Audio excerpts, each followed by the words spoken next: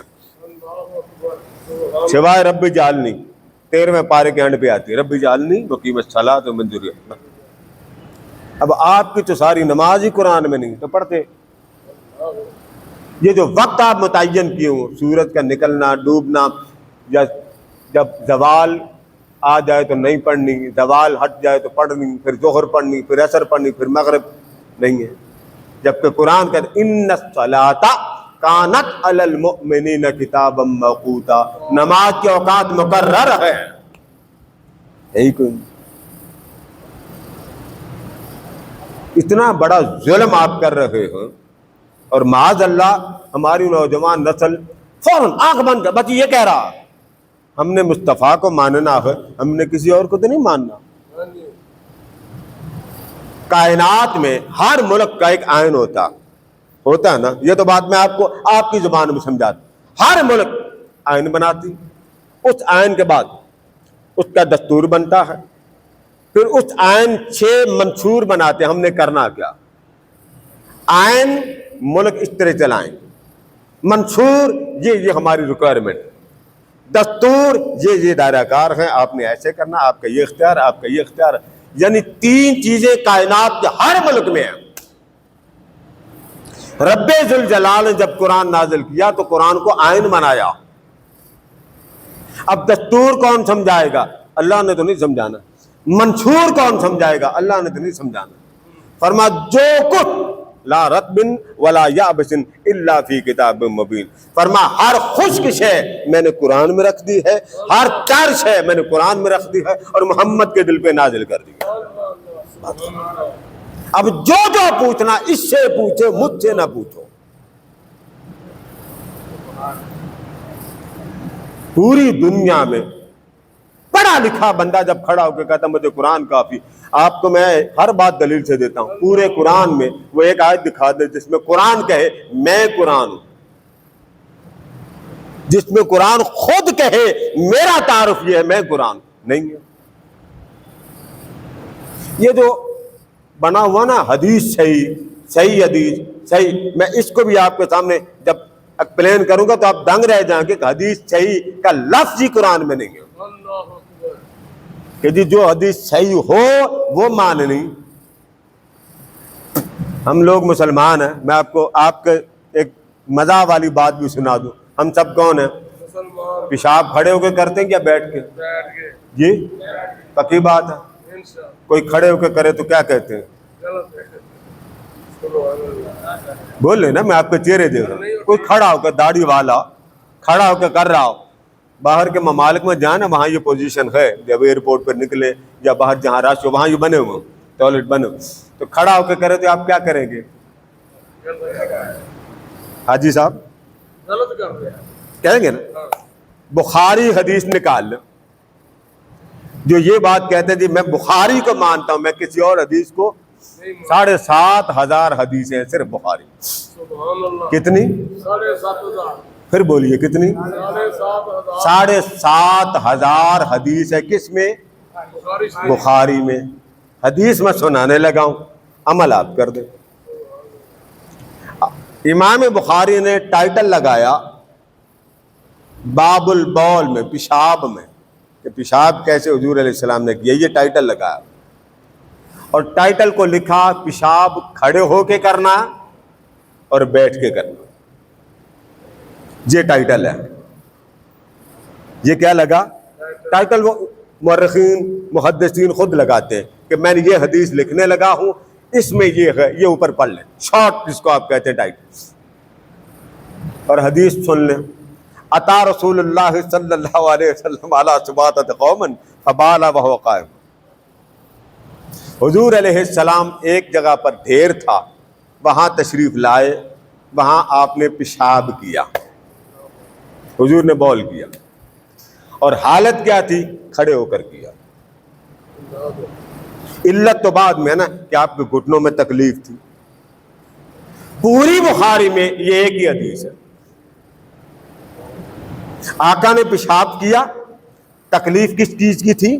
جوڑوں, بیٹھ نہیں سکتے.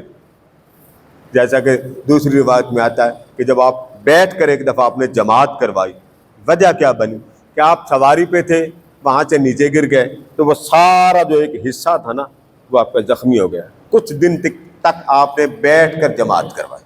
حضور کا بیٹھ کر نماز پڑھنا بھی اللہ نے امت کے لیے سنت بنا دیا. ٹھیک ہے.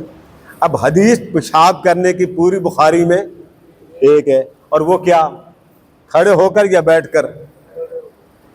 اب جو کہتے ہیں میں صرف بخاری کو مانتا ہوں, اس کو تو پھر یہی پابندی کرنی پڑے گی.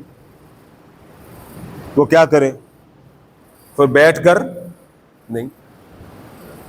ایک الگ بخاری کو بدنام, ایک آپ کا اپنا ذہن. اچھا لوگوں میں نا ذہن بڑے عجیب ہیں, میرے ساتھ ملاقات ہوتی رہتی, بڑے عجیب ذہن.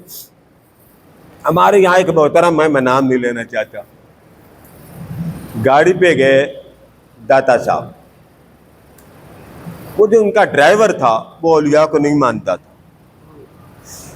انہوں نے, وہ جو محترم تھے, انہوں نے کہا قادری صاحب ولیوں کو ماننا کیوں ضروری؟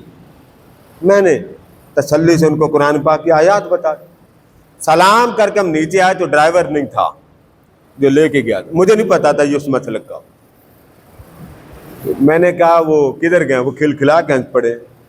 میں نے کہا وہ آپ کے ڈرائیور کدھر ہے؟ کہتے ہیں وہ اندر سلام کرنے گیا ہے. میں نے کہا ٹھیک ہے, میں نے پوچھا نہیں تھا. مجھے کہتے ہیں آپ کو پتہ نہیں چلا؟ میں نے کہا مجھے نہیں پتا. اس نے کہا جی وہ ولیوں کو نہیں مانتا تھا, آپ نے قرآن مجید کی آیت پڑھی, اب وہ سلام کرنے گیا. لوگوں میں 90% نہیں, 90% نہیں, 99% دین نہیں پڑھتے. اب یہ جو آپ کے جسم پر کیا, ذرا دیکھیے نا, یہ کیا لباس کس کا؟ میرا. ٹوپی میری, اینک میری, یہاں سارا کچھ میرا. بیگم میری, بچے میرے, ٹبر میرا. یہاں غیر اللہ کا شرک کا فتویٰ نہیں لگے گا. آپ صرف کہہ دیں میں داتا کے پاس جانوں, اب فتویٰ لگے گا جی غیر اللہ کا نام کیوں لیتے؟ جس شے پر غیر کا نام آتا ہے, جو میں نے پورا مضمون لگایا تھا وہ شرک. یہ قرآن کی کس آیت میں؟ امام بخاری نے ایک باب قائم کیا, باب امام بخاری, اور قائم باب کیا ہے ان اشیاء کا نام لیا. آقا دو علیہ السلام کا ڈنڈا مبارک, حضور کے نالین مبارک, حضور کا پیالہ مبارک, حضور علیہ السلام کے استعمال کی انگوٹھی مبارک, حضور علیہ السلام کے زیر استعمال کئی چیزیں, مصلی مبارک, یعنی وہ چیزیں تھی جو اس دور میں تھی. اور ٹائٹل پتہ کیا لگایا؟ یہ ہے وہ سامان جس سے صحابہ تبرک حاصل کرتے تھے. یہ کس نے باب لگایا؟ امام بخاری. کس نے پڑھنی بخاری؟ ہمارے یہاں ایک محترم آئے ایڈمیشن کے لیے, وہ تھوڑی سی دف بچ گئی بس, وہ تڑپ کر بولے یہ کیا؟ مجھے پتا نہیں تھا. میں نے کہا حضور ہوا کیا؟ یہ دف حرام ہے. یہ حرام حلال صرف وہی کہہ سکتا ہے جس کا سبجیکٹ ہو. جلیبی بیچنے والے کا حرام حلال سے کوئی تعلق نہیں, اس کا تعلق ہے سنے بس. میں نے کہا محترم داڑھی رکھی اس نے. میں نے کہا محترم آپ داخلہ کے لیے نہیں یہ اس کو پہلے کلیئر کریں. میں نے کہا آپ نے عربی پڑھی؟ میں ممبر پہ بیٹھ کے یہ بات کہہ رہا ہوں, اور آپ کو پتا ممبر پہ بات بیٹھ کے کرنا چھوٹی بات نہیں, اللہ کو جواب دینا, یہ نسبت رسول. میں نے کہا آپ نے عربی پڑھی؟ ہاں مجھے عربی آتی. انہوں نے LLB کیا ہوا تھا, وہ زندہ, وہ حضرت صاحب ابھی زندہ. میں نے بخاری اٹھائی, عربی کی کھول کے سامنے رکھ دی, یہ تو نہیں مجھے آتی. آپ بیٹھے ہوئے, میں عربی آپ کے سامنے رکھوں, یہ لکھی ہوئی ہے, نہیں پڑھ سکتے, تو آپ کہتے کہ مجھے ریفرنس دے. مجھے کہنے لگے, اب جملے سے مجھے کہنے لگے دف حرام ہے, حضور نے حرام.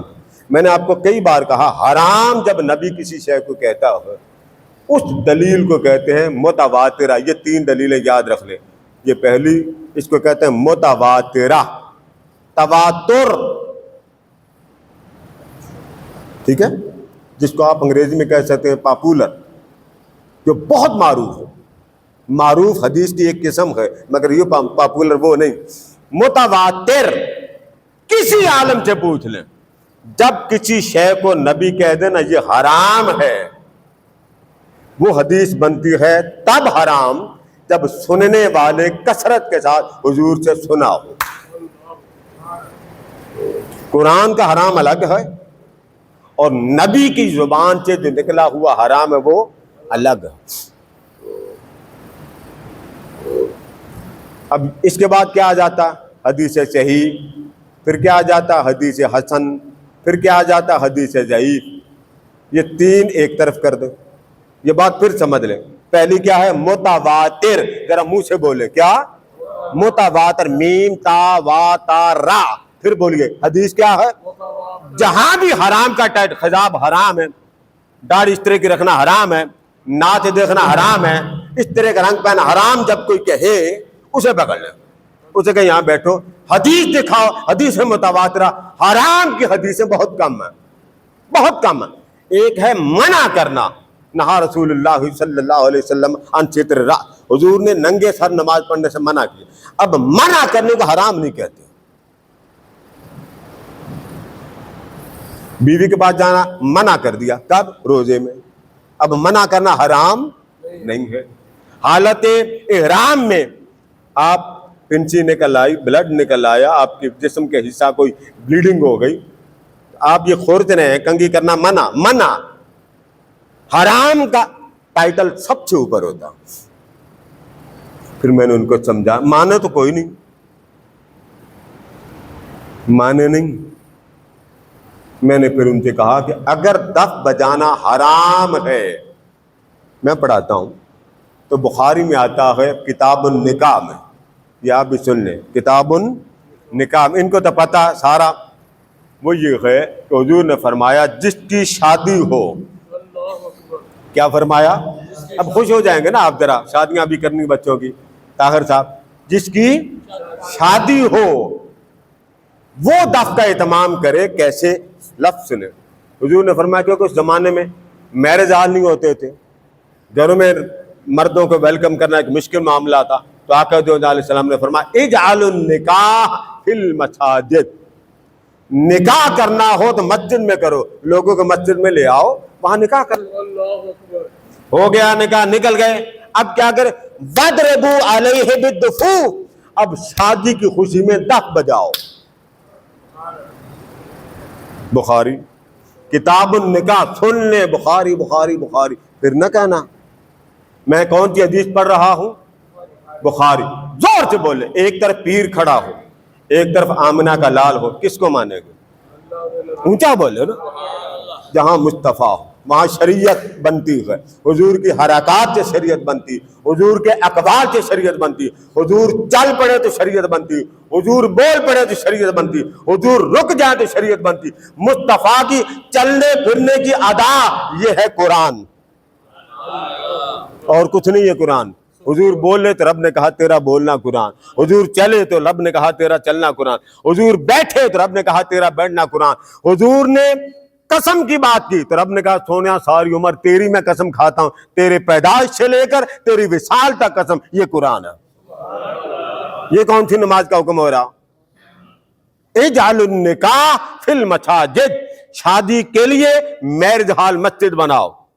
جب یہ بات کر لی تو آگے کیا فرمایا؟ وَاضْرِبُوا، جمع کا صیغہ، بجاؤ. آقا کیا بجائیں؟ فرمایا دفیں بجاؤ. بخاری نکال لیں، مسلم نکال لیں، ترمذی نکال لیں، ابن ماجہ نکال لیں، سنن نسائی نکال لیں. نکالو تو صحیح. اور فرمانے والا کون فرما رہا؟ مضمون نہیں تھا آج میرا. حرام کی ڈیفینیشن، حرام کا ذکر، حرام کی تعریف، حرام کا کلیہ کل حدیثوں میں موجود ہے. حرام تھا، حضور نے دف بجوانے کا حکم دیا کیوں؟ چلو اگلی بات کرو. حرام تھا نا، ایک حرام شے نبی حرام کر رہا، کیوں بجوائی دف؟ حضور کا گھر، در دولت، آقا کا گھر، اور روکنے والا صدیق اکبر. دن عید کا میرا مضمون نہیں تھا، دن عید کا تاجدار کائنات چادر لے کے معلوم نہیں کس محبت کی یادوں میں سو رہے ہیں۔ صدیق اکبر اندر داخل ہوئے اور جب دیکھا 2 بچیاں تدفقان وتضربان وتغنینان، یہ بخاری کے الفاظ ہیں، 2 بچیاں دف بجا رہی تھیں، گنگنا رہی تھیں اور رقص کر رہی تھیں۔ گھر کس کا؟ نہیں آواز آ رہی آپ کو؟ در دولت کس کا؟ نہیں ہوں میں بجا کے دکھاؤں۔ دف کی تعریف لغت میں ہے ڈھولگڑی کو کہتے ہیں۔ اس کا کوئی مقصود اگر مخصوص معین کرنے پہ آ جائے تو آپ کے سب سے پہلے یہ جو گھر میں روٹیاں پکانے والے توے یہ بند ہو گئے۔ ساری عمر حضور نے روٹی نہیں کھائی۔ یہ جو آپ روٹی نہیں پکاتے توے والی، اس کا کوئی کانسیپٹ حضور کی زندگی میں نہیں تھا۔ یہ جو عمرے پہ جاتے ان کو پتا وہ ایک لمبا سا بریڈ ہوتا ہے وہ کھاتے۔ آقا کے زمانے میں لفظ روٹی آیا ہے خبزن خبازے۔ اب آپ سنیں، آقا دو جہاں علیہ السلام نے آرام کر رہے ہیں، چادر لی ہوئی ہے، حضور نے چادر لی۔ اگر یہ حرام ہوتا چشتیہ سلسلے والے کبھی قوالیاں نہ سنتے۔ ہر شے کی بیس ہے، ان کو نہیں پتا حرام کیا حلال کیا۔ ہاں وہ الگ بات ہے، اعلیٰ حضرت نے پابندیاں لگائی ہیں، وہ پابندیاں پہلے بھی لوگوں نے لگائی۔ یہ بات ہے، یہ کھلی چھٹی نہیں۔ مقصد کہنے کا یہ ہے کہ صرف وہ ہیر رانجھا والا کام نہ ہو کہ نہ دین نہ دنیا نہ بس جو آئے وہ کام اپنی جگہ پہ رہے گا۔ جہاں منبر رسول سے کبھی اس طرح کے کام کی میں نے کبھی کوئی بات بولیے نا، ضرورت ہی نہیں بھئی یہ بات کوئی نہ بھی کرے، سمجھ میں آ جاتا۔ صدیق اکبر رضی اللہ تعالیٰ عنہ اندر داخل ہوئے، دیکھا دف بجائی جا رہی ہے، گنگنایا جا رہا ہے، میاں یاسین طاہر صاحب، اور بجانے والی گنگنا رہی ہے۔ سننے والا کون ہے؟ بولیے مسلمانوں، اب مسلمانوں سے خطاب کر رہا ہوں، کون سن رہا؟ حضور نے نہیں روکا۔ وہ پڑھتی رہی، حضور نے نہیں روکا۔ وہ بجاتی رہی، حضور نے نہیں روکا۔ وہ ناچتی رہی، رقصان، حضور نے نہیں روکا۔ صدیق اکبر اندر داخل ہوئے، انہوں نے دیکھا جلال میں آ گئے، فرما مصطفیٰ کا گھر اور شیطان کے آلے۔ انہوں نے جب مارنے کی کوشش کی تو حضور علیہ السلام نے فرما دعہن یا ابا بکر، ابو بکر چھوڑ دے، اے ابو بکر چھوڑ دے ان کو، جو کرتی ہیں کرنے دے۔ ہماری طبیعتوں میں یہ رنگ آنا تھا، ڈنڈی کیوں مارے؟ یہاں جتنے حضرات بیٹھے ہیں داڑھیوں والے، میں ان سے پوچھوں گا یہ رنگ آنا تھا کہ نہیں؟ بچے کی شادی میں باپ نہیں ناچتے؟ ماں کی تو چھوڑ دینا، وہ تو اندر جو ہوتا ہے نا ڈھولکڑی پر، وہ تو سب کو معلوم ہے۔ ہماری ہمشیرہ کی شادی تھی، ان کو معلوم ہے، تو انہوں نے کہا جی ہم نے فوجی بینڈ لانا، ہم نے بس ان کا لے آئے، ہم کیوں منع کریں، جب میں مانتا ہوں تو لے آئے۔ حافظ بشیر صاحب کو پتا۔ اب آقا دو جہاں علیہ السلام نے ابو بکر صدیق کو کیا فرمایا؟ دعہن یا ابا بکر، ابو بکر چھوڑ دے، جو کرتی ہیں کرنے دے۔ اچھا جب یہ چھوڑ کے حضور کی بارگاہ میں، تو آقا نے فرمایا لکل قوم عید وہذا یوم عیدنا، ہر قوم کی ایک عید کا دن ہوتا ہے، آج محمد کی عید کا دن ہے، بجانے دے۔ اسی طرح کئی شادیوں پر مسلم شریف کھولیے، ترمذی کھولیے، سنن دارمی کھولیے، دارقطنی کھولیے، کھولو تو صحیح، بخاری بھری پڑی ہے ان روایات سے۔ آقا دو علیہ السلام کسی شادی میں تشریف لے جاتے، وہاں کوئی دف بجاتا تو حضور آرام سے چپ ہو کے بیٹھ جاتے، سنتے رہتے، منع نہیں کرتے۔ بلکہ بخاری کے الفاظ، بخاری کے راوی حضرت عائشہ صدیقہ رضی اللہ تعالی، کسی خاتون کا میک اپ کرنا تھا، اس کا میک اپ ہوا، میک اپ کرنے کے بعد آقا دو علیہ السلام نے اپنی اہلیہ سے فرمایا، ام المؤمنین سے، کن سے؟ جا بول گیا نا، ڈرتے ہیں کیوں؟ کس سے؟ ام المؤمنین سے فرمایا وہاں کوئی گانے والی بھی بھیجی ہے کہ نہیں بھیجی؟ اب میرے کہنے والے لفظوں کا معنی اپنی مرضی کا نہ لگائیں، یعنی میں اگر کہوں تو آپ گھر چلے جائیں قادری صاحب نے آج کھاتے ماری، نہ، لفظ وہ پکڑے جو آمنہ کے لال کے۔ تو حضرت عائشہ صدیقہ نے فرمایا، آپ اندر تشریف لائے، فرمایا عائشہ اس کو دلہن بنا دیا، حضور بنا دیا. یہ بخاری ہے، میں پھر کہہ رہا ہوں بخاری ہے، جس کو صحیح البخاری کہتے ہو. فرمایا آپ نے اس کو بیک اپ کر دیا؟ جی کر دیا. فرمایا کوئی گانے گانے والی، کوئی گیت گانے والی، لفظ گانا اردو کا، گیت بھی اردو کا، عربی کا نہیں ہے. فرمایا کچھ بول چول والی، کوئی گنگنانے والی بھیجی. تو انہوں نے عرض کیا حضور وہ کیسے؟ فرمایا وہ قبیلہ ہے اس طرح کا، وہ اس طرح کے گانے پسند کرتا. کتنا اچھا ہوتا اگر کوئی گانے والی بھی بھیج دیتی. مطلب غلط نہ لیں، ہمارے مسلمانوں میں یہ بیماری بڑی. یہ جی وہ کہتا گانا سنے، کون کہتا آپ کو؟ لفظ کا اطلاق. آپ قومی ترانہ نہیں سنتے؟ وہ گانا پاک سرزمین، یہ لب پہ آتی ہے دعا بن کے تمنا میری، یہ کیا؟ یہ ملی نغمہ. لفظوں کے الگ الگ معنی. تاجدار کائنات کے وہ ثنا خان جنہوں نے حضور اکرم صلی اللہ تعالی علیہ وآلہ وسلم کی نعت خوانی کی. لفظ نعت خوانی عربی میں نہیں ہے، عربی میں لفظ اور ہے. تو سمجھانا مقصود یہ ہے کہ کسی شے کو حرام کرنا. اب اکثر لوگ کہتے ہیں جی ولیوں کے پاس جانا ہے ہی حرام. پورے قرآن میں نہیں. اولیاء کے پاس جانا حرام ہے.